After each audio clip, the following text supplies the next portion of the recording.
Hormuz প্রণালীতে ভারতীয় পতাকাবাহী দুটি tanker লক্ষ্য করে ইরানের সামরিক বাহিনী গুলি চালানোর পর ভারতে নিযুক্ত ইরানি রাষ্ট্রদূতকে তলব করেছে নয়াদিল্লি।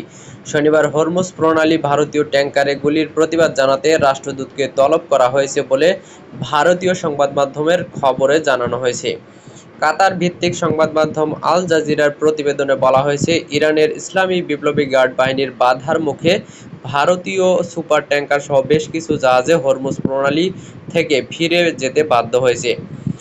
শনিবার সামাজিক যোগাযোগ মাধ্যম এক্সে দেওয়া এক বিবৃতিতে ভারতের পররাষ্ট্র মন্ত্রণালয়ের মুখপাত্র রণধীর জয়সওয়াল বলেছেন, ভারতের পররাষ্ট্র সচিবের সঙ্গে এক বৈঠকের জন্য ইরানি রাষ্ট্রদূতকে তলব করা হয়েছে। বিবৃতিতে বলা হয়েছে, বৈঠকে পররাষ্ট্র সচিব আজ ভোরে হরমুজ প্রণালীতে ভারতীয় পতাকাবাহী দুটি জাহাজে গুলি চালানোর ঘটনায় ভারতের গভীর উদ্বেগ প্রকাশ করেছেন।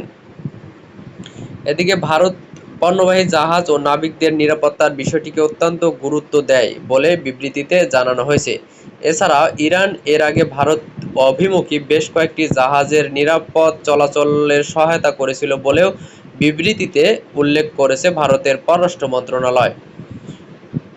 বিবৃতিতে শিগগিরই হরমুজ প্রণালী দিয়ে ভারত অভিমুখী জাহাজ চলাচলের প্রক্রিয়া পুনরায় শুরু করার জন্য তেহরানের প্রতি আহ্বান জানিয়েছেন নয়াদিল্লি। ইরানি সব বন্দরে যুক্তরাষ্ট্রের অবরোধ জারি এবং আগের দেওয়া প্রতিশ্রুতি থেকে সরে আসায় শনিবার পুনরায় এই জলপথ বন্ধ করে দেয় ইরান। এ সময় ওই পথ দিয়ে যাওয়ার চেষ্টা করা জাহাজ লক্ষ্য করে গুলি চালায় ইরানি বাহিনী। ভারতীয় একাধিক সূত্র বলছে, হরমুজ প্রণালীতে আক্রান্ত জাহাজ দুটির নাম জগ অর্ণব এবং সানমার হেরাল্ড। সূত্র আল জাজিরা।